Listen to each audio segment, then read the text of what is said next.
ഹേ ഭരതർഷഭ, ഭരതകുലത്തിൽ ശ്രേഷ്ഠനായിട്ടുള്ളവനെ. അർജുനേക്കാൾ ശ്രേഷ്ഠന്മാരൊക്കെ ഇഷ്ടം പോലെ ഉണ്ടെന്ന് ഭഗവാൻ അറിയാം. എന്നാലും വിളിക്കുമ്പോൾ ഹേ ഭരതകുലത്തിൽ ഏറ്റവും ശ്രേഷ്ഠനായിട്ടുള്ളവനെ, ഒരു പ്രോത്സാഹനമാണ്, ഒരു പ്രേരണയാണ്.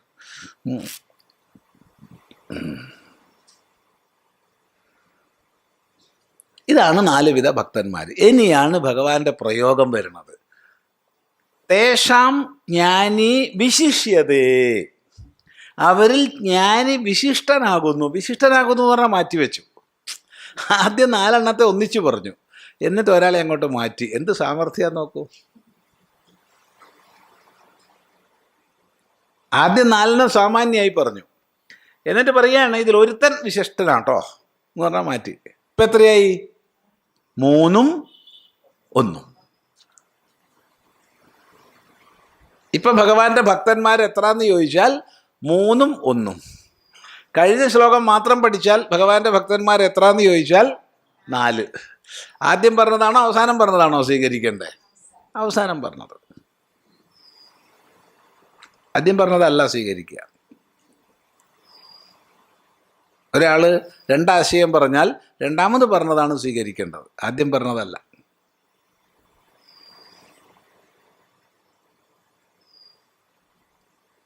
സാമാന്യമായ നിയമമാണ്. വിപ്രതിഷേധേ പരം കാര്യം.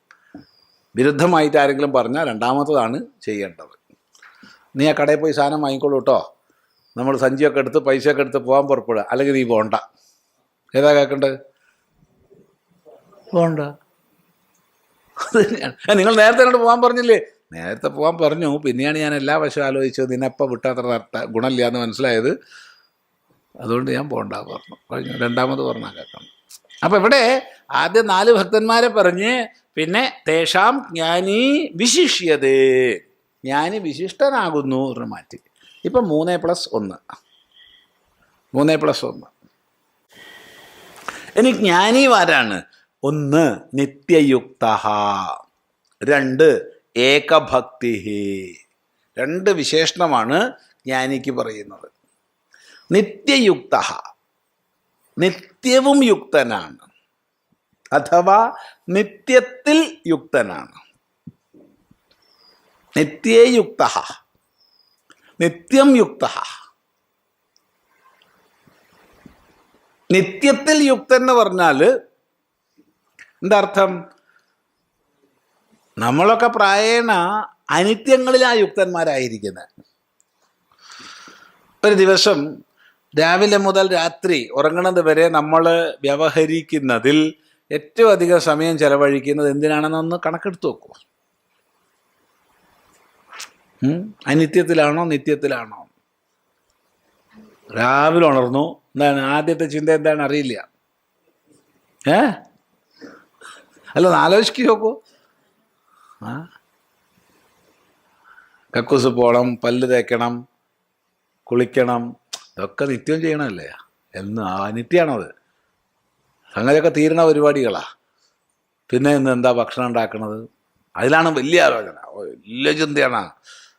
അത് ഇന്നലെ തുടങ്ങിയിട്ടുണ്ടാവും ചിന്ത, പിന്നെയല്ലേ എന്ത് ഇന്ന്. ചിലർ 2 ദിവസം മുമ്പേ തുടങ്ങും. എന്താണ് മറ്റന്നാളത്തേക്കുള്ള ഭക്ഷണം? പ്രത്യേകിച്ച് മലയാളികളുടെ വെള്ളപ്പൊക്കെ ആണെങ്കിൽ സമ്മതിച്ച്, ഇഡ്ഡലി വെള്ളപ്പം ദോശയൊക്കെ ആണെങ്കിൽ തലേന്നേ തുടങ്ങി പരിപാടി. അല്ലേ? ആലോചിച്ച് നോക്കൂ, ശരിയല്ലേ?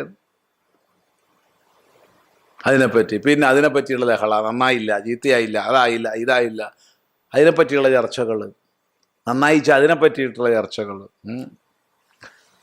ഇങ്ങനെ രാവിലെ തൊട്ട് രാത്രി വരെ നമ്മൾ എന്തിലൊക്കെയാണ് യുക്തന്മാരായിരിക്കുന്നത് എന്നൊന്ന് ആലോചിക്കുക. നാളെ തൊട്ട് അങ്ങനെ ആവണ്ടെന്നൊന്നും പറഞ്ഞിട്ടില്ല, ഒരു കണക്കെടുക്കാൻ മാത്രമേ പറഞ്ഞിട്ടുള്ളൂ. അതൊക്കെ അനിത്യയുക്തന്മാർ. എന്നാൽ നിത്യമായതിൽ, നാശരഹിതമായതിൽ, ഒരിക്കലും നശിക്കാത്ത പരമാത്മ സത്യത്തിൽ യുക്തന്മാരായവര്, സമാഹിതന്മാരായവര്,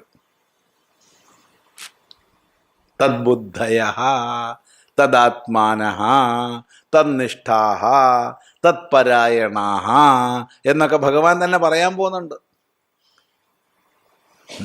തദ്ബുദ്ധയസ്തദാത്മാനഃ തന്നിഷ്ഠാസ്തത്പരായണാഃ ഗച്ഛന്ത്യ പുനരാവൃത്തിം ജ്ഞാനനിർധൂതകൽമഷാഃ എന്ന് പറയാൻ പോകുന്നുണ്ട്.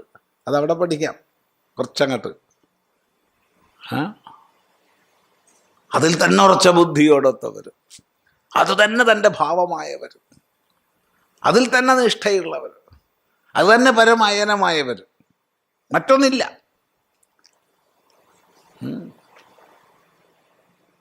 ഒരാണ് നിത്യയുക്ത, നിത്യത്തിൽ യുക്തരായവർ, അല്ലെങ്കിൽ നിത്യവും യുക്തരായവർ. നിത്യവും യുക്തരായവരെന്ന് പറഞ്ഞാൽ എപ്പോഴും ഒരു മാറ്റമില്ല. സുഖം, ദുഃഖം, മാനം, അപമാനം, ശീതം, ഉഷ്ണം എന്ന വ്യത്യാസമില്ല.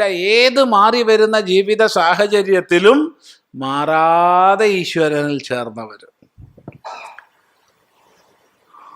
നമ്മൾ ചിലപ്പോൾ സുഖത്തിൽ ഈശ്വരനിൽ ചേരും, ദുഃഖത്തിൽ ഈശ്വരനെ ഉപേക്ഷിക്കും, അഥവാ ദുഃഖത്തിൽ ഈശ്വരനെ ചേരും, സുഖത്തിൽ ഉപേക്ഷിക്കും. ഇങ്ങനെയൊക്കെയാണ് പതിവ്, ഇല്ലേ? ദുഃഖമാകുമ്പോൾ ഭഗവാനെ രക്ഷിക്കണേ അല്ലേ എന്ന് പറയും. സുഖമായി നോക്കുമ്പോഴോ എന്ത് ഭഗവാൻ, കൂരായണ കൂരായണ കൂരായണ, അല്ലാണ്ടെന്താ. നേരത്തെ മുഴുവൻ നാരായണിയായിരുന്നു. പിന്നെ ജീവിതത്തിൽ അടുത്ത പാലം കാണുമ്പോഴാണ് നാരായണ നാരായണ നാരായണ നാരായണ. കടന്നു കഴിഞ്ഞാൽ പിന്നെയും കൂരായണ കൂരായണ കൂരായണ. ഇതാണ് നമ്മുടെ പൊതു സ്വഭാവം. ഇവിടെ ഇരിക്കുന്നവരെ കുറിച്ചല്ല പറയണത്, അല്ല, പൊതുവേ ഉള്ളൊരു സ്വഭാവമാണ്. എന്തെങ്കിലും പ്രയാസം വരുമ്പോൾ എന്തോ ഭജന, കീർത്തനം, നാമജപം, ഹോമം, പൂജ, അത് ഇത്. അടി കിട്ടുമ്പോൾ, അല്ലാത്തപ്പോൾ അടിയും മറന്നു, എല്ലാം മറന്നു. അങ്ങനെയുള്ളവരല്ല. നിത്യവും യുക്തരായ, ഒരുപോലെ സുഖം, ദുഃഖം, മാനം, അപമാനം, ശീതം, ഉഷ്ണം, പൂജ, പരിഭവം എന്ന് വ്യത്യാസമില്ലാതെ ജീവിതത്തിൻ്റെ എല്ലാ അവസ്ഥകളിലും, എല്ലാ ഇടങ്ങളിലും, എല്ലായ്പ്പോഴും യുക്തരായവർ. നിത്യയുക്ത ഏകഭക്തി, ഏകമായ ഭക്തി. ഭഗവാനെ എൻ്റെ തലവേദന മാറ്റിത്തരണേ എന്ന് പറയുമ്പോൾ ഏകഭക്തിയാണോ? അല്ല. ഭഗവാനെ എനിക്ക് ലോട്ടറി അടിക്കണേ, ഏകഭക്തിയല്ല. ഭഗവാനെ എൻ്റെ ശത്രുക്കൾ നശിച്ചു പോണേ, ഏകഭക്തിയല്ല.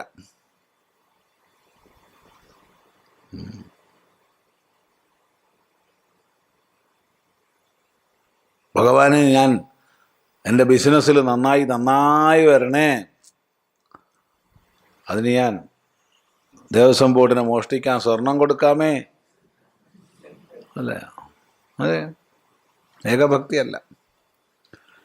ഏകഭക്തി വെച്ചാൽ ഭക്തിക്ക് വേണ്ടിയുള്ള ഭക്തിയാണ്, വേറൊന്നല്ല. ഭക്തിക്ക് വേണ്ടിയുള്ള ഭക്തി, വേറൊന്നിനും വേണ്ടിയിട്ടാണ്, ഒരു പ്രയോജനമില്ല.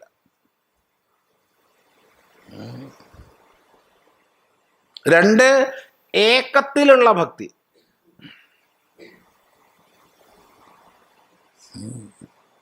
ഒരു കക്ഷി ഉണ്ടായിരുന്നു, ആ കക്ഷിയായിട്ട് ബന്ധപ്പെട്ട ആരെങ്കിലും ഇവിടെ ഇരിക്കുന്നുണ്ടെങ്കിൽ ദയവായി ഇത് ദുഷിക്കുകയല്ല എന്ന് മനസ്സിലാക്കണം. തത്വബോധകമായിട്ടാണ് പറയണത്, അല്ലാണ്ട് ദുഷിക്കാൻ നമുക്ക് ഉദ്ദേശമില്ല.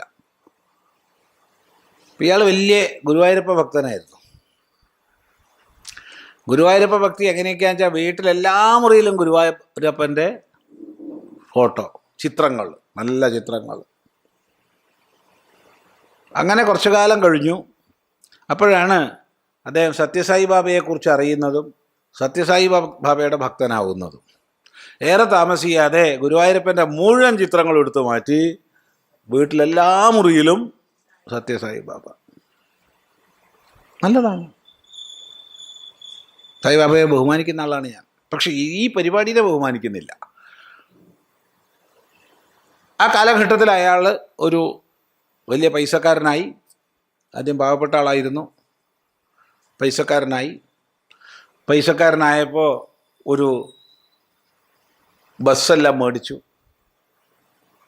1-2 ബസ്സൊക്കെ ആയി, നല്ല വരുമാനമായി. ഒരു ദിവസം ഇയാളുടെ ബസ് കൂട്ടിയിടിച്ചു, വലിയ കേസായി, പ്രശ്നമായി. എന്ന് മാത്രമല്ല, ഇയാളുടെ പണം മുഴുവൻ ആ വിഷയത്തിൽ നഷ്ടമായി. ആ സമയത്താണ് ഇയാൾ അമൃതാനന്ദമയി അമ്മയെക്കുറിച്ച് കേൾക്കുന്നത്. ഉടനെ സത്യസായി ബാബേൻ്റെ മുഴുവൻ ഫോട്ടോ എടുത്ത് മാറ്റി എല്ലാം വലിച്ചെറിഞ്ഞ് അവിടെയൊക്കെ അമൃതാനന്ദമയി അമ്മയുടെ ഫോട്ടോ. അമൃതാനന്ദമയെ ബഹുമാനിക്കുന്ന ആളാണ് ഞാൻ, അല്ലാന്നല്ല. പക്ഷേ ഇതിനെ ബഹുമാനിക്കുന്നില്ല. ഇതുപോലെ ധാരാളം പേരെ നമുക്ക് കാണാം.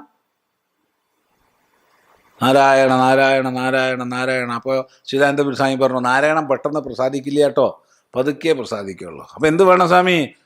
ശിവനാണ് പെട്ടെന്ന് പ്രസാദിക്കുക. എന്നാൽ ശരി, നാളെ തൊട്ട് നമശിവായ നമശിവായ നമശിവായ. അപ്പോൾ വേറെ ആൾ പറഞ്ഞു, ശിവൻ ആള് ഭീകരനാണ്, പ്രസാദിക്കാനും എളുപ്പം കഴിയും,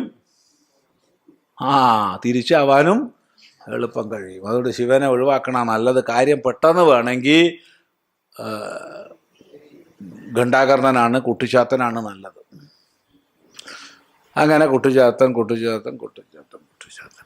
അപ്പോഴാണ് വേറെ ആൾ പറഞ്ഞ, കുട്ടിച്ചാത്തൻ്റെ പരിപാടി നിനക്ക് അറിയാഞ്ഞിട്ടാണ്, എല്ലാം കഴിയും. ശിവനെ പോലെ ആലോചനയൊന്നുമില്ല മൂപ്പർക്ക്, പെട്ടെന്ന് കാര്യം കഴിയും. ദേവിയാണ് നല്ലത്. ഉടനെ മഹാദേവിയായി മഹാദേവിയായി മഹാദേവിയായി മഹാദേവിയായി. ഇതാണ് ഇതെല്ലാവർക്കും ഉള്ള പരിപാടിയാണ്. എന്നോടൊരു ബിഷപ്പ്, വലിയൊരു ബിഷപ്പാണ്, അറിയപ്പെടുന്ന ബിഷപ്പാണ്, എന്നോട് നേരിട്ട് പറഞ്ഞിട്ട്, സ്വാമി ഈ പെന്തക്കോസ്തുകാരെ കൊണ്ടൊരു നിവൃത്തിയില്ല, ഞങ്ങളുടെ ആൾക്കാരെയൊക്കെ അവർ പൊക്കി കൊണ്ടുപോവുക. ഞാൻ പറഞ്ഞു, നന്നായി, നിങ്ങൾ കുറേ ഞങ്ങളെ പൊക്കിയില്ലേ, ഇനി നിങ്ങളെ അവരും പൊക്കട്ടെ, അല്ലാണ്ടെന്താ. സത്യമായിട്ടും അദ്ദേഹം പിന്നീട് ആർച്ച് ബിഷപ്പൊക്കെ ആയി. ഉന്നത സ്ഥാനമുള്ള ആളാണ്. ഞങ്ങൾ ഒരു വർത്തമാനം പറഞ്ഞപ്പോൾ നേരം പോക്ക് പറഞ്ഞതാ. ഞങ്ങൾ വലിയ സ്നേഹത്തിലാണ്, വലിയ അടുപ്പത്തിലാണ്. പക്ഷെ അതുകൊണ്ട് അടുപ്പമുള്ളതുകൊണ്ട് പറയേണ്ടെന്നൊന്നുമില്ലല്ലോ. പക്ഷെ അദ്ദേഹം സങ്കടം പറഞ്ഞതായി, പെന്തക്കോസ്തുകാരെ കൊണ്ടൊരു നിവൃത്തിയില്ല എന്നാണ്. ഇത് കത്തോലിക്കരെയൊക്കെ പെന്തക്കോസ്തു മതം മാറ്റുകയാണ്. അപ്പോഴാണ് ഞാൻ മറുപടി പറഞ്ഞത്, നന്നായി, ഞങ്ങളെ കുറേ കാലമായല്ലോ മാറ്റണത്, അപ്പം അതിൻ്റെ ഒരു ദുഃഖം നിങ്ങൾ അനുഭവിക്കൂ.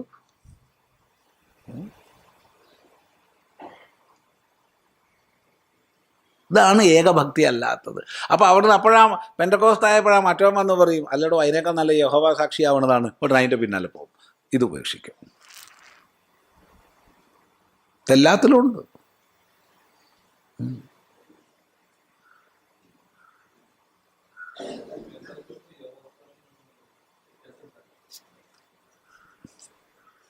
ഇവിടെ അപ്പോൾ എന്തൊരു കഷ്ടമാണ്.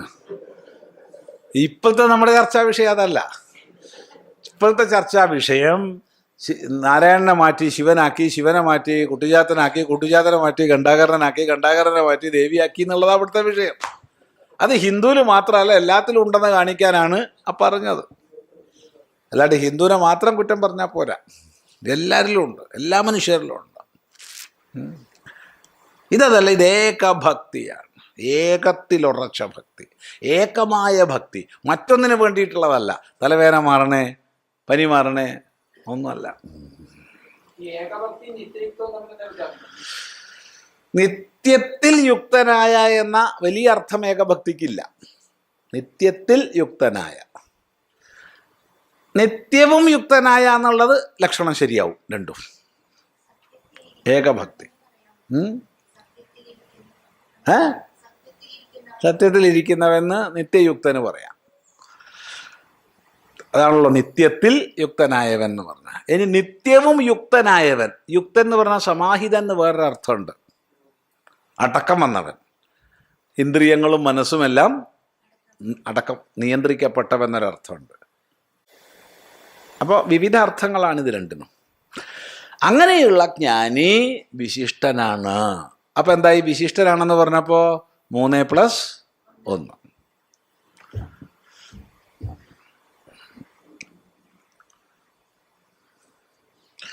ഇവിടെ അപ്പോൾ 3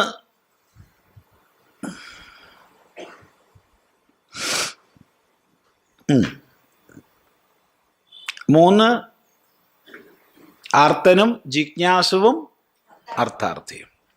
ഇത്ര പഠിച്ചാൽ മതി ഗീതയെ സംബന്ധിച്ച്. പക്ഷേ ഇവിടെ വേറെ ചില ഭക്തിശാസ്ത്രങ്ങൾ പഠിക്കുമ്പോൾ വരാവുന്ന ചില സംശയങ്ങളുണ്ട്.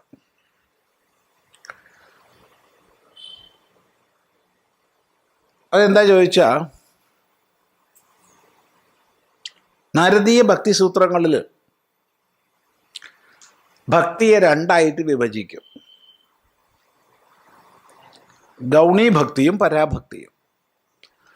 പരാഭക്തി ഈ പറഞ്ഞ ലക്ഷണമനുസരിച്ച് ജ്ഞാനിയുടെ ഭക്തിയാണ്. ഗൗണീഭക്തി 3 പ്രകാരത്തിലാണെന്ന് പറയും. അതും ഇവിടെ പറയുന്നതായിട്ട് 100% യോജിക്കുന്നതാണ്. ഗൗണീ ത്രിധാ, ഗുണഭേദാത് ആർത്താദിഭേദാത് വാ എന്നൊരു സൂത്രമുണ്ട്. ഗുണഭേദം കൊണ്ടും ആർത്താദിഭേദം കൊണ്ടും ഗൗണീഭക്തി 3 പ്രകാരത്തിലാണ്. ഒന്നുകൂടി പറയാം: ഗൗണീ ത്രിധാ, ഗുണഭേദാത് ആർത്താദിഭേദാത് വാ. ഗുണഭേദം കൊണ്ടും ആർത്താദിഭേദം കൊണ്ടും ഗൗണീഭക്തി 2 ഉണ്ട്.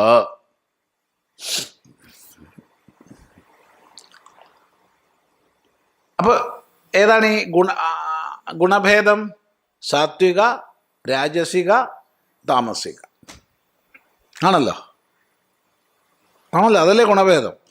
എന്നാൽ ആർത്താദിഭേദോ? ആർത്തോ, ജിജ്ഞാസു, അർത്ഥാർത്ഥി. ഇത്രയും പഠിച്ചാൽ കുഴപ്പമില്ല. എന്നാൽ തൊട്ടടുത്ത സൂത്രം പഠിച്ചാൽ കുഴപ്പമാണ്. എന്താ തൊട്ടടുത്ത സൂത്രം? ഉത്തരസ്മാത് ഉത്തരസ്മാത് പൂർവപൂർവ ശ്രേയായ ഭവതി. ഇതാണ് സൂത്രം. ഒന്നുകൂടി പറയാം: ഉത്തരസ്മാത് ഉത്തരസ്മാത് പൂർവപൂർവ ശ്രേയായ ഭവതി. പിന്നെ പിന്നെ ഉള്ളതിനേക്കാൾ മുൻപേ മുൻപേ ഉള്ളത് ശ്രേഷ്ഠമാണ്. ശ്രേയാൻ. അപ്പോ അതിൻ്റെ അർത്ഥം എന്താ?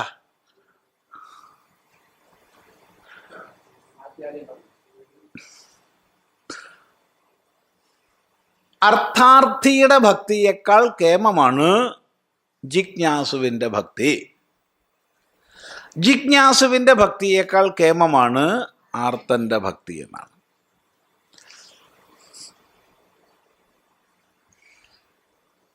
അതിന് പല വ്യാഖ്യാതാക്കളും കൊടുക്കുന്ന വ്യാഖ്യാനം എന്നെ സംബന്ധിച്ച് തൃപ്തികരമല്ല. ആ വ്യാഖ്യാതാക്കളെ നമ്മൾ ബഹുമാനിക്കുന്നു, നമസ്കരിക്കുന്നു, പൂജിക്കുന്നു. നമ്മൾ അത്രയും ബഹുമാനിക്കുന്ന മഹാത്മാക്കൾ പലരും വ്യാഖ്യാനിച്ചതിനോട് എനിക്ക് യോജിപ്പില്ല. വ്യാഖ്യാനിച്ചത് എന്താണെന്ന് ചോദിച്ചാൽ, അർത്ഥാർത്ഥിക്ക് ധനം ലഭിക്കുക എന്നുള്ളതാണ് ലക്ഷ്യം.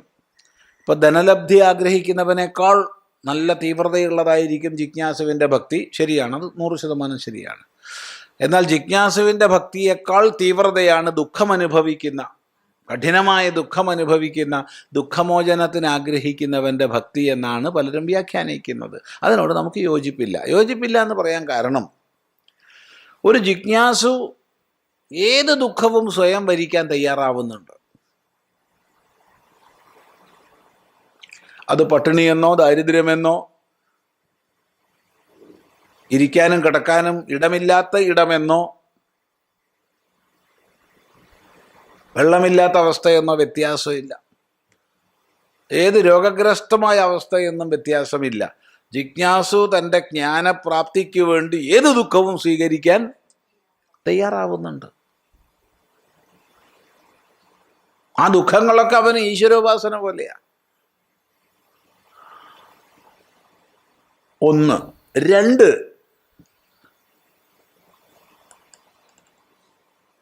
എനിക്ക് ധനം ലഭിക്കണേ എന്നും മറ്റുമുള്ള ആഗ്രഹം പോലെ തന്നെ അല്ലേ എൻ്റെ തലവേദന മാറണേ, എൻ്റെ വാതരോഗം മാറണേ എന്നൊക്കെ പറഞ്ഞാലും? വാതരോഗം മേൽപ്പത്തൂറിൻ്റെയാണ് പറഞ്ഞത്.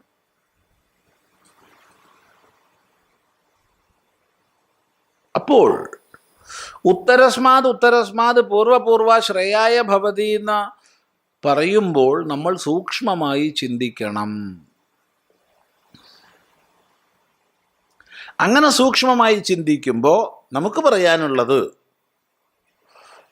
അർത്ഥാർത്ഥി, അർത്ഥത്തെ അർത്ഥിക്കുന്നവൻ, ധനത്തെ ആഗ്രഹിക്കുന്നവൻ, പണം ആഗ്രഹിക്കുന്നവൻ എന്ന് മാത്രം ഒതുക്കി പറയാതെ ഏതെങ്കിലും അർത്ഥത്തെ ആഗ്രഹിക്കുന്നവനൊക്കെ അർത്ഥാർത്ഥിയാണ്. ഇപ്പോൾ ലോട്ടറി അടിക്കണേ, കേസിൽ ജയിക്കണേ,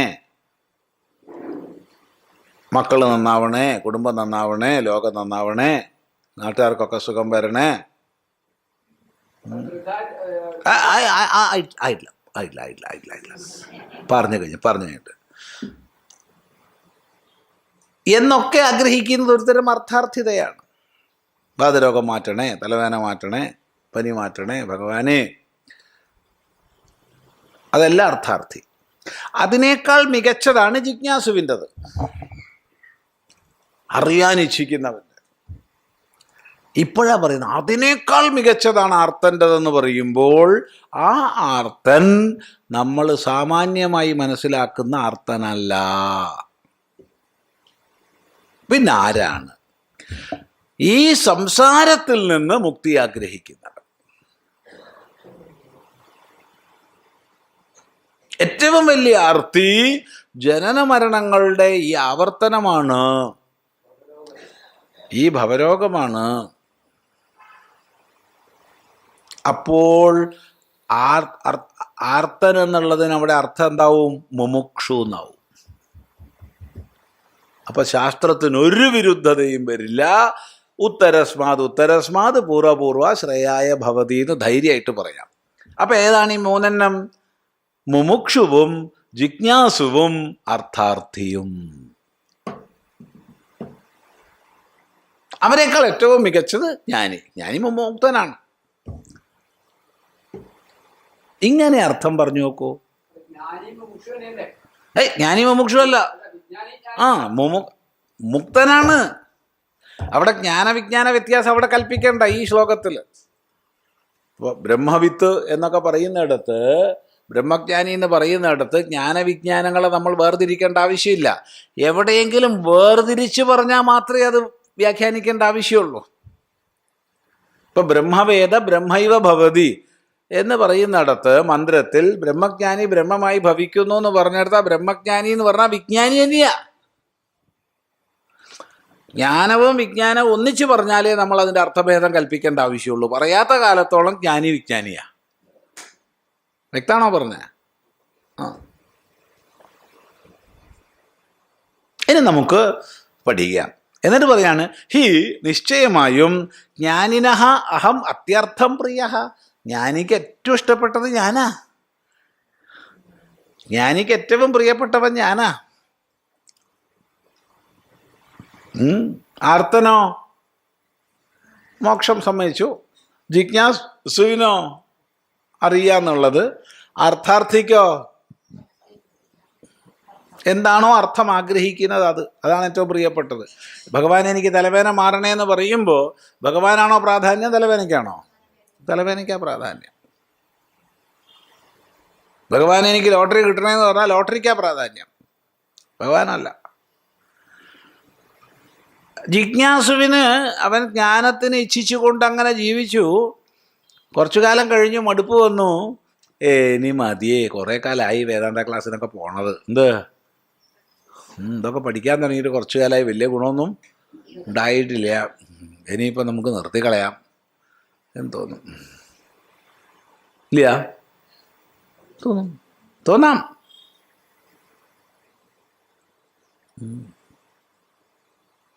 ഇതിലൊന്നും വലിയ കാര്യമൊന്നുമില്ലാന്നേ. ഇനി മുമുക്ഷുവായിട്ട് കുറച്ചു കാലമൊക്കെ ജീവിച്ചു. മോക്ഷം മാത്രമാണ് എൻ്റെ ജീവിത ലക്ഷ്യം, മറ്റൊന്നും ഇല്ല എന്നൊക്കെ വിചാരിച്ചൊക്കെ ജീവിച്ചു. കുറച്ചു കാലം കഴിഞ്ഞു. കാലം എത്രയായി പോണത്? മോക്ഷം വരുന്ന ലക്ഷണമൊന്നും കാണുന്നില്ല. വയസ്സാവണമുണ്ട്. വയസ്സുകാലത്ത് എന്തായാലും ഭഗവാന്റെ കമ്പനി ഇല്ല, എന്നാൽ പിന്നെ വേറൊരു കമ്പനി ആവാം. വേറൊന്നല്ല, വയസ്സുകാലത്തൊരു കമ്പനി ആവശ്യമല്ലേ. അപ്പം എടാ നീ മുമുക്ഷുവായിരുന്നില്ലേ? ഇന്നലെ മുമുക്ഷുവായിരുന്നു, ഇന്നിപ്പോൾ തൽക്കാലം വേണ്ടാച്ചു. അപ്പം താല്പര്യം മുമുക്ഷുവായാലും ജിജ്ഞാസുവായാലും അർത്ഥാർത്ഥിയായാലും മാറ്റങ്ങൾ വരാം. ഏകഭക്തി ആയിക്കൊള്ളണമെന്നില്ല. ഞാൻ നേരിട്ട് കണ്ടതും കേട്ടതുമാ പറയണത്.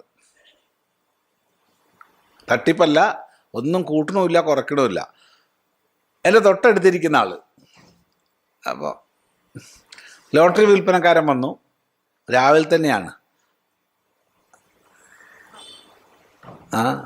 50 ലക്ഷം 50 ലക്ഷം 50 ലക്ഷം 50 ലക്ഷം എന്തായാലും കിട്ടും ചേട്ടാ, എന്തായാലും കിട്ടും ചേട്ടാ.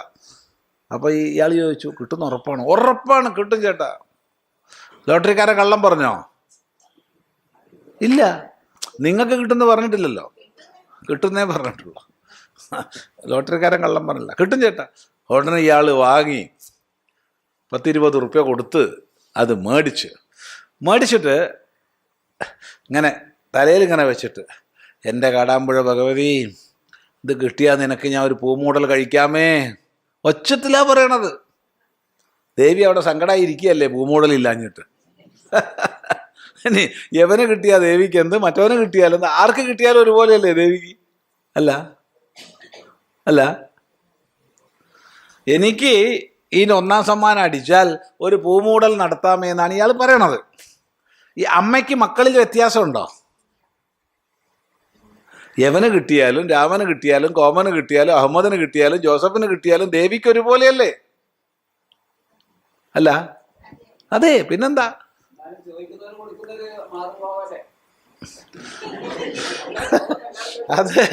അത് ചോദിക്കുന്നവന് കൊടുക്കുന്നത് വേണമെങ്കിൽ പിതൃഭാവം എന്ന് വേണമെങ്കിൽ പറയാം, മാതൃഭാവം എന്ന് പറയാൻ പറ്റില്ല.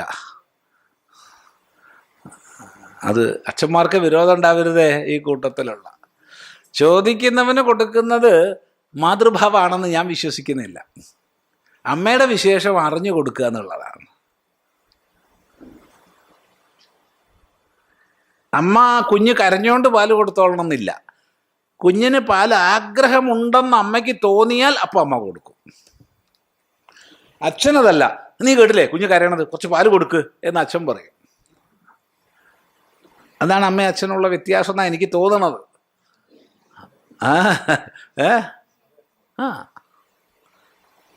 അച്ഛൻ പറയും ഉപദ്രവം, കരയണത് കുറേ നേരമായി, ശല്യം, നീ കുറച്ച് പാല് കൊടുക്ക് എന്ന് പറയും. അച്ഛന്മാരെ മോശാക്കിയതല്ലേ, അച്ഛന്മാരാണ് ഏറ്റവും നല്ലത്, അത് വേറെ വിഷയം. എന്നാലും തൽക്കാലത്തേക്ക് പറയുക.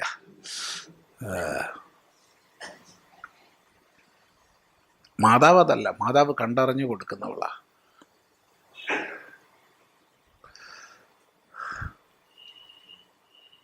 അപ്പൊ ഈ കക്ഷി ഇയാൾക്ക് ലോട്ടറി കിട്ടിയാൽ പൂമൂടൽ നടത്തുമോ ഇല്ലയോ എന്നുള്ളത് പറയണില്ല. പക്ഷെ ലോട്ടറി കിട്ടിയില്ലെങ്കിൽ നടത്തൂല, ഉറപ്പാണ്. കിട്ടിയാൽ നടത്തുമോ? ബുദ്ധിയുള്ളവനാണെങ്കിൽ നടത്തൂല, കാരണം കിട്ടിയല്ലേ, ഇനി എന്തിനാ? എന്തായാലും കിട്ടിക്കഴിഞ്ഞു, ഇനിയിപ്പോ എന്താ പൂമൂടല്? അപ്പൊ വേണമെങ്കിൽ അവന് വലിയ തത്വചിന്ത, വേദാന്തം, ഈ പ്രപഞ്ചമാകുന്ന പ്രകൃതി മുഴുവൻ പൂവിനാൽ മൂടപ്പെട്ടതാണ്, പിന്നെ ഞാൻ മൂടേണ്ട ആവശ്യമുണ്ടോ എന്നൊക്കെ സാഹിത്യം, തത്വചിന്തയൊക്കെ പറയാം. അപ്പൊ അതാണ് അവൻ്റെ. അതുകൊണ്ട് ജ്ഞാനിക്ക് ഞാൻ മാത്രമാണ് പ്രിയപ്പെട്ടത്. ഈശ്വരൻ എന്നല്ലാതെ, പരമസത്യവിചാരം എന്നല്ലാതെ, പരമസത്യനിഷ്ഠ എന്നല്ലാതെ ജ്ഞാനിക്ക് മറ്റൊന്നില്ല. വ്യക്തമാണല്ലോ. ഇനി പറയുകയാണ്, സച മമ പ്രിയ, അവൻ എനിക്കും പ്രിയ. അനന്യതയാ നിലകൊള്ളുന്നത് കൊണ്ട് എനിക്ക് ഏറ്റവും പ്രിയം ജ്ഞാനിയോടാണ്. അനന്യതയാണ് അവിടെ. ഈ വിഷയം വിശദമാക്കുന്നത് 12ാം അധ്യായത്തിലാണ്. സച്ച മമ പ്രിയ എന്ന് മാത്രമേ ഇവിടെ പറയുന്നുള്ളൂ. സച്ച മമ പ്രിയ, അവൻ എൻ്റെ പ്രിയപ്പെട്ടവനാണ്. ഇത് വിശദമായി പഠിക്കണമെങ്കിൽ 12ാം അധ്യായം പഠിക്കുക. ആർക്കെങ്കിലും സംശയങ്ങളൊക്കെ ഉണ്ടെങ്കിൽ നമ്മുടെ ബഹുമാനപ്പെട്ട മുഖ്യമന്ത്രിയുടെ അടുത്ത് പോയാൽ മതി. കാരണം അദ്ദേഹം 12ാം അധ്യായം മുഴുവൻ ഉദ്ധരിച്ചുകൊണ്ട് ഏറ്റവും ശ്രേഷ്ഠനായ ഭക്തൻ ആരാണെന്നുള്ളതൊക്കെ നല്ല സുന്ദരമായി ദോഷമല്ല പറഞ്ഞ് സുന്ദരമായി വ്യാഖ്യാനിച്ചിട്ടുണ്ട് അയ്യപ്പ ഭക്ത സംഗമത്തിൽ. നമ്മുടെ ഭാഗ്യമാണ്. അങ്ങനെ ഭഗവത്ഗീതയിൽ നിഷ്ഠയുള്ളൊരു മുഖ്യമന്ത്രിയെ കിട്ടി പറഞ്ഞാൽ തീർച്ചയായിട്ടും സത്യമായി തുറന്നു പറയണം, അല്ലാതെ ഒരു പരിഹാസ ഭാഷയിലൊന്നും പറയല്ല.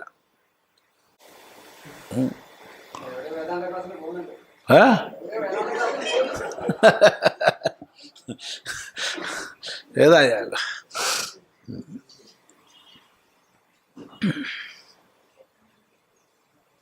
നോക്കൂ, ചതുർവിധാഃ ചതുഷ്പ്രകാരാഃ ഭജന്തെ സേവന്തെ മാം ജനാഃ സുകൃതിനഃ പുണ്യകർമാണഃ ഹേ അർജുന.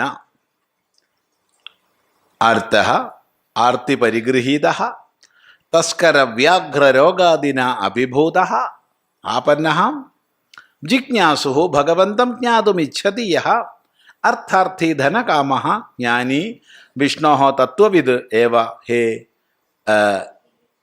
തത്വവിദ് ച ഹേ ഭരതർഷഭ. തേഷാം ചതുർണാം മധ്യേ ജ്ഞാനി തത്വവിദ് തത്വവിത്വാദ് നിത്യയുക്തഃ ഭവതി ഏകഭക്തിഃ ച അന്യസ്യ ഭജനീയസ്യ അദർശനാദ് അതഃ സഹ ഏകഭക്തിഃ വിശിഷ്യതേ വിശേഷം ആധിക്യം ആപദ്യതേ അതിരിച്യതേ ഇത്യർത്ഥഃ. ചതുർവിധാഃ ചതുഷ്പ്രകാരാഃ ഭജന്തെ സേവന്തെ മാം ജനാഃ സുകൃതിനഃ പുണ്യകർമാണഃ ഹേ അർജുന. ആർത്തഃ ആർത്തിപരിഗൃഹീതഃ തസ്കരവ്യാഘ്രരോഗാദിനാ അഭിഭൂതഃ ആപന്നഃ ജിജ്ഞാസുഃ ഭഗവത്തത്വം ജ്ഞാതും ഇച്ഛതി യഃ അർത്ഥാർത്ഥി ധനകാമഃ ജ്ഞാനി വിഷ്ണോഃ തത്വവിദ് ച ഹേ ഭരതർഷഭ. അപ്പം നമ്മൾ നേരത്തെ പറഞ്ഞ അർത്ഥം മറക്കരുതേ, അത് മനസ്സിൽ കുറിച്ചിടണം. ഏത്? ആർത്തോ ജിജ്ഞാസുരർത്ഥാർത്ഥി. ആ നിലയ്ക്കല്ല ഭാഷ്യകാരൻ പറയുന്നത്. ഭാഷ്യകാരൻ സാമാന്യമായിട്ടാണ് പറയണത്. നമ്മൾ വിശേഷമായി ചിന്തിച്ചു, അത് ഓർമ്മിക്കണം. അത് ഭാഷ്യത്തിൽ കിട്ടില്ല. അപ്പം ചതുർവിധാഃ ചതുഷ്പ്രകാരാഃ, 4 പ്രകാരത്തിലുള്ള ജനങ്ങൾ ഭജന്തേ സേവന്തേ, എന്നെ സേവിക്കുന്നു. ഭജ് സേവായാം എന്നാണ് ധാതു. അതുകൊണ്ടാണ് സേവന്തേ എന്നർത്ഥം പറഞ്ഞത്. അല്ലാണ്ട് ഭജന്തേ എന്ന് പറഞ്ഞാൽ സാധാരണ നമ്മൾ വിചാരിക്കുക കൃഷ്ണരാമ ഗോവിന്ദ എന്നും പറഞ്ഞിട്ട് അല്ലേ, അതല്ലേ ഭജന എന്ന് വിചാരിച്ചു അല്ലേ? അങ്ങനെയല്ലേ? അതെ. പക്ഷെ ഭഗവാൻ പറയുകയാണ് സേവിക്കുന്നു. സേവിക്കുന്നതാണ് ശരിയായ ഭജന. അതിൽ കൃഷ്ണരാമ ഗോവിന്ദ എന്നും ജപിക്കാം, അതും ആവാം, അതും സേവ തന്നെയാണ്. പക്ഷെ സേവ എന്ന് പറയുമ്പോൾ വ്യാപ്തി കൂടി, വളരെ വ്യാപ്തി കൂടി. ഇത് ഭക്തന്മാരെ വീണ്ടും വീണ്ടും വീണ്ടും പറഞ്ഞ് പഠിപ്പിക്കേണ്ടുന്ന ഒരു കാലമാണിന്ന്. ഒരു രക്ഷയില്ല. ഭക്തിയുടെ പേരിൽ നടക്കുന്ന കോപ്പറാട്ടിത്തരങ്ങൾ കണ്ടു കഴിഞ്ഞാൽ സങ്കടം വരും, ഇല്ലേ? അതെ. എന്തൊക്കെയാ കാണിച്ചു കൂട്ടുന്നറിയില്ല. ഇപ്പം തന്നെ നോക്കിക്കോളൂ, നമ്മൾ ഞാൻ ഒന്നിനും എതിര് പറയാന്ന് വിചാരിക്കരുത്. ഇപ്പൊ കോഴിക്കോട് ജില്ലയിൽ എൻ്റെ അഭിപ്രായത്തിലൊരു 1000-2000 ഭാഗവത സപ്താഹമെങ്കിലും ഇപ്പം ഉണ്ടാവും. അപ്പോൾ കാളിയമർദ്ദനം നടക്കുന്ന സമയത്ത് അന്ന് ഉച്ചയ്ക്ക് അല്ലെങ്കിൽ എപ്പോഴെങ്കിലും ഒരു 2 മണിക്കൂർ 1 മണിക്കൂർ ഗ്യാപ്പ് ഇട്ടിട്ട് ആ ക്ഷേത്രത്തിൻ്റെ ജലാശയം ഒന്ന് വൃത്തിയാക്കാം ആചാര്യനും. കാരണം ഭഗവാൻ ജലാശയം ശുദ്ധീകരിച്ചതാണ്. ജലാശയം ശുദ്ധീകരിക്കുന്ന മെസ്സേജാണ് കാളിയമർദ്ദനത്തിൻ്റെത്.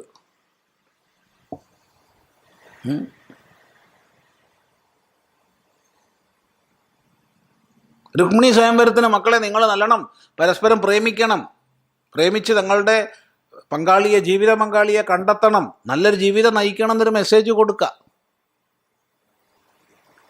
കാരണം ഇന്ന് ആലോചിച്ച് നടത്തുന്ന വിവാഹങ്ങൾ അധികം അപകടത്തിൽപ്പെടുകയാണ്. അപ്പം ആദ്യമേ അവർക്ക് രണ്ടുപേർക്കും പരിചയം ഉണ്ടെങ്കിൽ നല്ലതാണ്.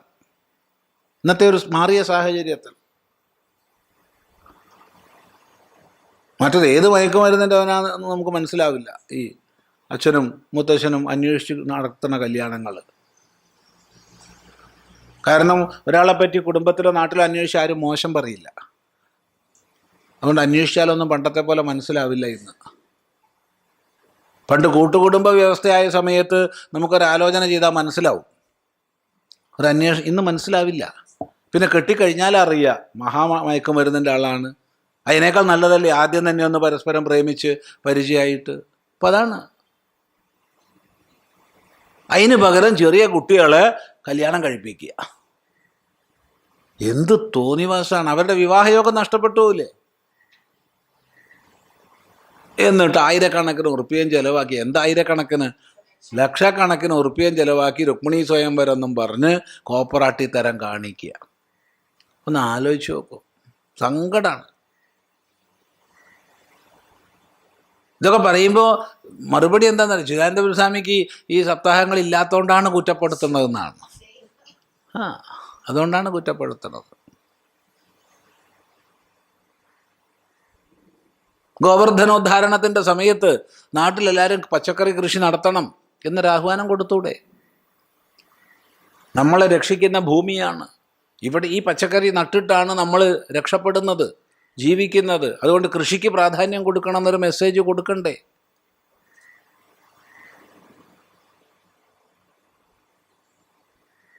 പറഞ്ഞു വന്നത് ഭക്തിയുടെ പേരിൽ നടക്കുന്ന താന്തോന്നിത്തങ്ങൾ ഒരു പരിധി വിട്ടിരിക്കുന്നു.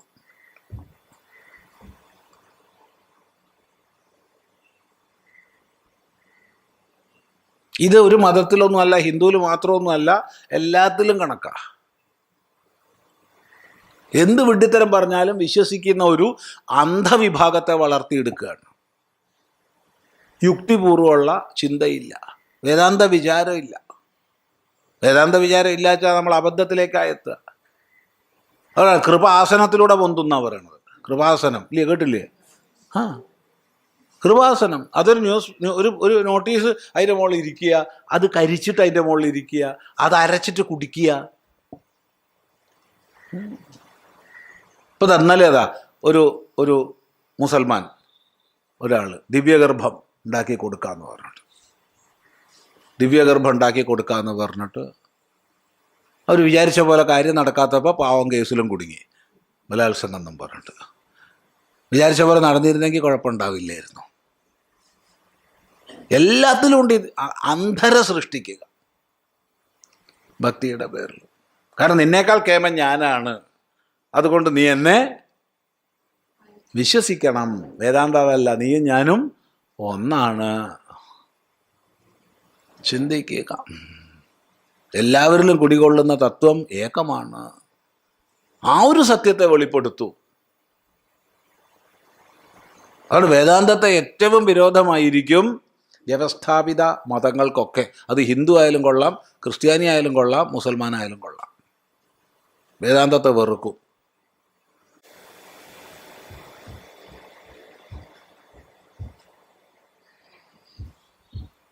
ചിന്തിക്കുക.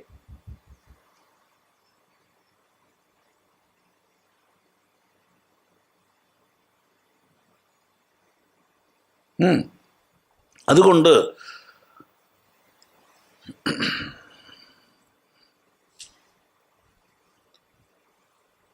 സേവന്തേ സേവിക്കുന്നു, ഭജ് സേവായാം എന്ന ധാതു. സുകൃതിനഃ പുണ്യകർമാണഃ. ആരാണ് എന്നെ സേവിക്കുന്നത്? പുണ്യകർമ്മം ചെയ്തവർ. പുണ്യകർമ്മം ചെയ്തവർക്കേ ഭഗവാനെ സേവിക്കാൻ തോന്നും, അല്ലാതെ സാധിക്കില്ല. ചിന്തിക്കുക. ഒരു ചെടിക്ക് നമ്മൾ വെള്ളമൊഴിച്ചു കൊടുക്കുന്നുണ്ടെങ്കിൽ അത് ഭഗവാനെ സേവിക്കുകയാണ്. കാരണം ഭഗവാനാണ് ഇതിൽ ഉള്ളത്. ഒരു പട്ടിക്കോ പൂച്ചയ്ക്കോ ഭക്ഷണം കൊടുക്കുകയാണെങ്കിൽ നമ്മൾ ഭഗവാനെ സേവിക്കുകയാണ്.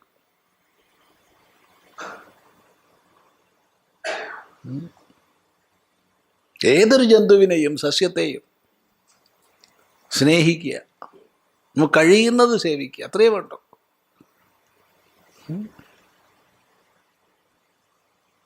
അപ്പൊ ശ്രദ്ധായുക്തമായൊരു ജീവിതം വരും.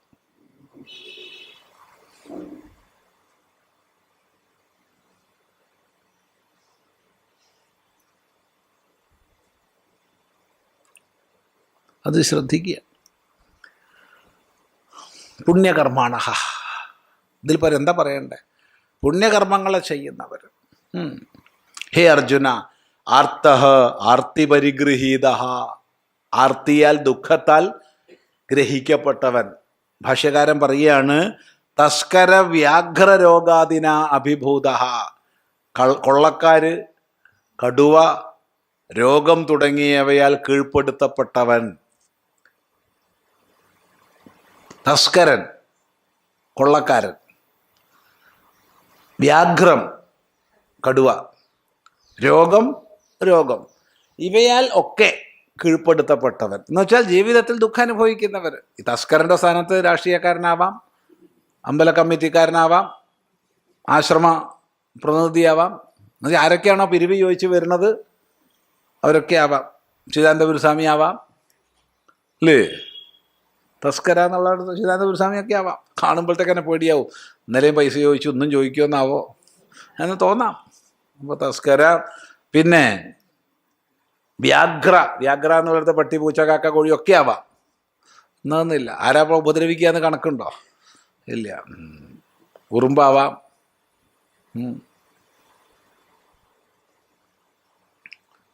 ഒരു ചെറുപ്പക്കാരൻ ഇവിടെ വന്നിട്ട് താമസിച്ചിട്ട് വളരെ നല്ല ലേഖനം എഴുതിയിരുന്നു. ആശ്രമം നല്ലതാണ്, ആശ്രമത്തിൽ എല്ലാവരും വളരെ സ്നേഹമുള്ളവരാണ്, അങ്ങനെയാണ് ഇങ്ങനെയാണ്, പക്ഷേ സഹിക്കാൻ വയ്യ, ചുമരിലൊരു 8 കാലി ഉണ്ട് എന്ന്. ഇവൻ ഉറക്കല്ലോ, അമേരിക്കയിൽ ജനിച്ച് വളർന്ന കുട്ടിയാ. ചുമരിലൊരു 8 കാലി ഉണ്ട്, സഹിക്കാൻ വയ്യ. ഞാൻ ചോദിച്ചു, എന്തിനാണ് നീ അത് ഫേസ്ബുക്കിലൊക്കെ എഴുതിയത്? പിന്നെ എഴുതണ്ടേ? വായിക്കുന്നവർക്ക് തോന്നും അദ്വൈതാശ്രമം എന്ന് പറഞ്ഞാൽ എന്താ ഒരു ഭീകര താവളം. ആകെ ഒരു ചുമരുമ്പോൾ 8 കാലി ഉണ്ടായതാ പ്രശ്നം. പക്ഷെ അവൻ ഉറക്കം വരില്ല ഇതിനെ കണ്ടു കഴിഞ്ഞാൽ. അപ്പം തന്നെ ഇവിടുന്ന് ആരോ പോയിട്ട് അതിനെ ജനവാലിന് പുറത്താക്കി. എന്നിട്ട് ഉറക്കമുണ്ടോ? ഇല്ല. അത് മറ്റേ ജനവാൽ കൂടെ അകത്ത് കടന്നാലോ എന്നാണ്. നമുക്ക് 10 അപ്പുറം ഉണ്ടെങ്കിൽ പ്രശ്നമല്ല. അതുകൊണ്ട് വ്യാഘ്രം എന്ന് പറഞ്ഞാൽ ഒരു ഉറുമ്പു ആവാം, എന്തു ആവാം വ്യാഘ്രം. പിന്നെ രോഗം തന്നെ. പല രോഗങ്ങൾ വന്ന അഭിഭവം ചെന്നു. രോഗത്താൽ അഭിഭവം ചെയ്യപ്പെടുക എന്ന് പറഞ്ഞാൽ ശാരീരിക എന്ന് വിചാരിക്കരുത്. എനിക്ക് രോഗം വരുമോ എന്നുള്ള ആധിയാവാം. അതാ ഏറ്റവും വലിയ രോഗം. രോഗിക്ക് പ്രശ്നമൊന്നുമില്ല. തൻ്റെ ഇടം ധീരതയോടുകൂടി രോഗത്തെ അഭിമുഖീകരിക്കാൻ കഴിയുന്ന ആൾക്കൊരു പ്രശ്നമില്ല. അതിനേക്കാൾ രോഗമായിരിക്കും എന്ത്? ആർക്ക്? എനിക്കെന്തോ രോഗമുണ്ടോ? ആഴ്ചയെ പോയി പരിശോധിക്കുക, മാസത്ത് പോയി പരിശോധിക്കുക. സ്വാമി ബ്ലഡൊക്കെ എപ്പോഴും നോക്കണം കേട്ടോ. ഓ ശരി. എന്തിനാണ്? ആരോഗ്യം ഉണ്ടോയെന്ന് അറിയാനാണോ രോഗം ഉണ്ടോയെന്ന് അറിയാനാണോ?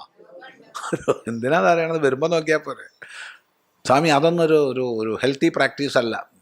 എന്നിട്ടിങ്ങനെ ഭയവിഹ്വലരായി കഴിയുക. വരുമ്പോൾ നോക്കാം, മതി. ഒരു തരം ഭീതരെ ഉണ്ടാക്കിയെടുത്തിട്ട് ഇൻഡസ്ട്രി വളരുകയാണ്. ഈ മെഡിക്കോ ഇൻഡസ്ട്രി വളരുന്നത് ഭീതരെ ഉണ്ടാക്കിയിട്ടാണ്.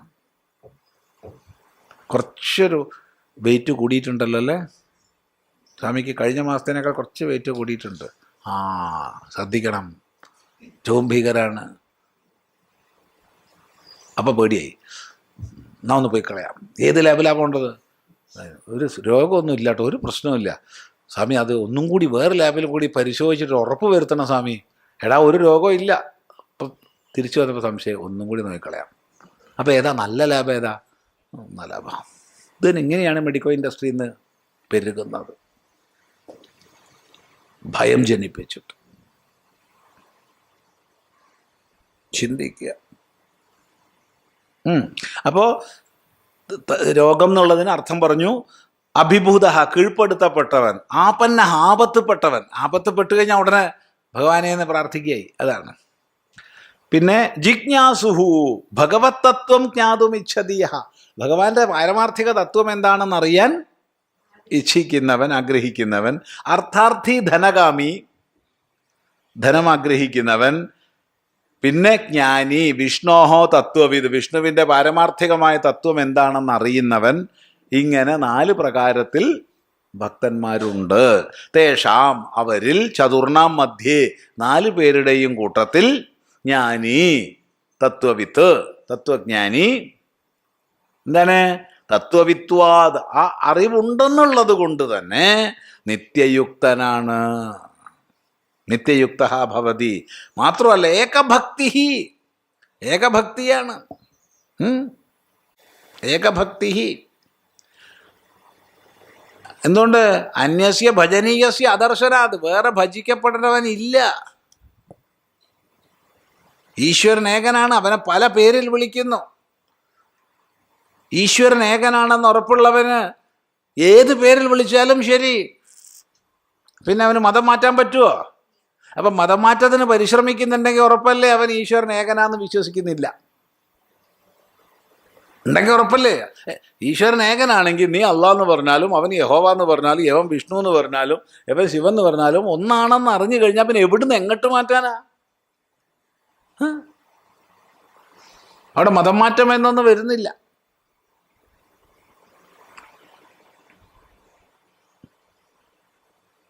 ചിന്തിക്കുക. ഈശ്വരന്റെ പേരിൽ മതം മാറ്റമില്ല. പിന്നെ എന്തിൻ്റെ പേരിലാണ് മതം മാറ്റം? മതത്തിൻ്റെ പേരിൽ മതം മാറ്റമുണ്ട്. മതസ്ഥാപനങ്ങൾക്ക് മതം മാറ്റം ആവശ്യമാണ്. ഈശ്വരന് മതം മാറ്റമില്ല. ശ്രദ്ധിക്കുക.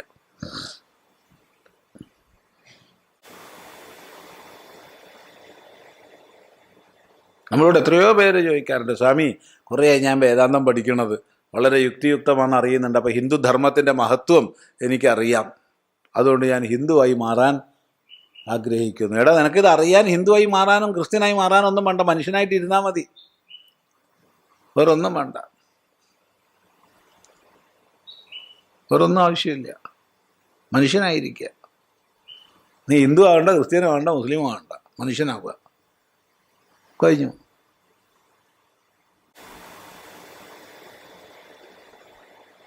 ശരി.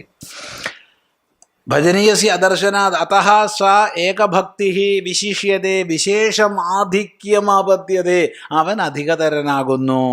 അതിരിച്യതേ, വേർതിരിക്കപ്പെടുന്നു. ഇത് അതാണ് 3+1 എന്ന് പറഞ്ഞത്. അതിരിച്യതേ, അവൻ വേറെയാണ്, അവൻ വിശിഷ്ടനാണ്.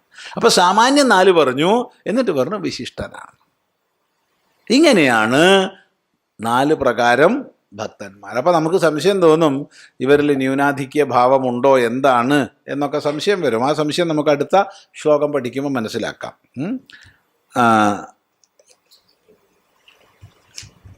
പ്രിയോ ഹി യസ്മാത് അഹം ആത്മാ ജ്ഞാനിനഃ അതഃ തസ്യ അഹം അത്യർത്ഥം പ്രിയഃ പ്രസിദ്ധം ഹി ലോകേ ആത്മാ പ്രിയോ ഭവതീതി തസ്മാത് ജ്ഞാനിനഃ ആത്മത്വാത് വാസുദേവഃ പ്രിയഃ ഭവതീത്യർത്ഥഃ. സ ച ജ്ഞാനി മമ വാസുദേവസ്യ ആത്മാ ഏവ ഭവതി മമ അത്യർത്ഥം പ്രിയഃ. പ്രിയോ ഹി യസ്മാത് അഹം ആത്മാ ജ്ഞാനിനഃ അതഃ തസ്യ അഹം അത്യർത്ഥം പ്രിയഃ പ്രസിദ്ധം ഹി ലോകേ ആത്മാ പ്രിയോ ഭവതീതി തസ്മാത് ജ്ഞാനിനഃ ആത്മത്വാത് വാസുദേവഃ പ്രിയഃ ഭവതി ഇത്യർത്ഥഃ. സ ച ജ്ഞാനി മമ വാസുദേവസ്യ ആത്മാ ഏവ ഇതി മമ അത്യർത്ഥം പ്രിയഃ. അപ്പോൾ ജ്ഞാനിക്ക് ഞാൻ ഏറ്റവും പ്രിയപ്പെട്ടവനാ. ഞാൻ വാസുദേവൻ, ആത്മാ ഏറ്റവും പ്രിയപ്പെട്ടതാണ്. അവിടെ ഭാഷ്യകാരൻ പറയാണ്, പ്രസിദ്ധം ഹി ലോകേ ആത്മാ പ്രിയോ ഭവതി. ലോകത്തിൽ തന്നെ പ്രസിദ്ധമാണല്ലോ തനിക്ക് ഏറ്റവും പ്രേമം തന്നോട് തന്നെയാണെന്നുള്ളത്. നമുക്ക് ഏറ്റവും പ്രേമാരോടാ? നമ്മളോട് തന്നെയാണ്, സംശയമില്ല. അടുത്ത് പതിയെ പത്നിയായിട്ട് ഇരിക്കുന്നുണ്ടെങ്കിൽ നമ്മൾ കള്ളം പറയും, അത് വേറെ വിഷയം. അത് കേൾക്കണവർക്കും പറയണവർക്കും അറിയാൻ കള്ളമാണെന്ന്. നമുക്ക് ഏറ്റവും സ്നേഹം നമ്മളോട് തന്നെയാണ്. അപ്പോൾ നമ്മുടെ സ്വരൂപമാണ് ഭഗവാൻ. അപ്പോൾ ഭഗവാനാണ് ജ്ഞാനിക്ക് ഏറ്റവും പ്രിയപ്പെട്ടത്. ഈ ജ്ഞാനി അല്ലാത്ത ആൾക്ക് ഭഗവാൻ വേറെ, ഞാൻ വേറെ. എന്നാൽ പൂജിക്കപ്പെടുന്ന വിഷ്ണു, എന്നാൽ പൂജിക്കപ്പെടുന്ന കൃഷ്ണൻ, എന്നാൽ പൂജിക്കപ്പെടുന്ന ശിവൻ അവിടെ ഭിന്നമാണ്. ജ്ഞാനിക്കതല്ല, ജ്ഞാനിക്ക് സ്വരൂപമാണ് ആത്മ. ശ്രദ്ധിക്കുക. അതുകൊണ്ട് ജ്ഞാനിയുടെ ആത്മഭാവമാണെന്നത് കൊണ്ട് വാസുദേവനായ ഞാൻ ജ്ഞാനിക്ക് ഏറ്റവും പ്രിയപ്പെട്ടവനാ. ഇനി അതുമാത്രമല്ല, ആ ജ്ഞാനിയാകട്ടെ എൻ്റെ ആത്മാവാണെന്ന് എനിക്കറിയാം. അതുകൊണ്ട് വാസുദേവനായ എനിക്ക് ഏറ്റവും പ്രിയം ജ്ഞാനിയോടാണ്. രണ്ടില്ല അവിടെ, ഒന്നാണ്. ഇനി ഇതിൻ്റെ വിശദീകരണം നമുക്ക് 12-ാം അധ്യായത്തിൽ പഠിക്കാം. അതെ, ആത്മഭൂത ഭാവം. ഏതായാലും 17 ശ്ലോകമായി ഇന്ന് കൂട്ടുക. 18 നമുക്ക് അടുത്ത പ്രാവശ്യം പഠിക്കാം. ഓം